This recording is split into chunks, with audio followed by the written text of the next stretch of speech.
మామిడికాయ పచ్చిపులుసు. మామిడికాయ సీజన్ కదా, మనం మామిడికాయ పచ్చిపులుసు కూడా వేసేసుకోవాలి కదా. చేసేసింది మమ్మీ. పాతకాలం వంట, మా మమ్మీ వాళ్ళ మమ్మీ, మా అమ్మమ్మ వంట. ఇట్లా పోసుకొని, ఇట్లా బౌల్లో పోసుకొని తింటే సూపర్ ఉంటుంది. వెంటనే మన యూట్యూబ్ ఛానల్ ఉంది కదా, నేత్ర ఛానల్, దాంట్లోకి వెళ్ళి యూజ్ చేయండి. మొత్తం ప్రాసెస్ అంతా క్లియర్గా మమ్మీ ఎక్స్ప్లెయిన్ చేసేసింది.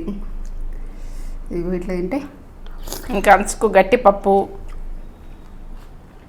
అవి ఉన్నా కానీ సూపర్ ఉంటుంది. సూపర్ ఉంది, కమ్మగా.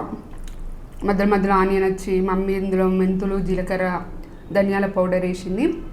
ఆ ఫ్లేవర్ వస్తుంది, సూపర్ ఉంది. బాగా ఇష్టం మమ్మీ, మస్తు ఉంది, బాగుంటుంది, మస్తు టేస్ట్, అమృతం.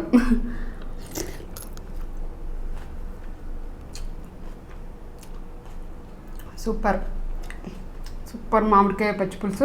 ఒక లైక్ అయితే ఇచ్చేసుకోర్రి, వెంటనే వెళ్ళి చూసి చేసేసుకోర్రి.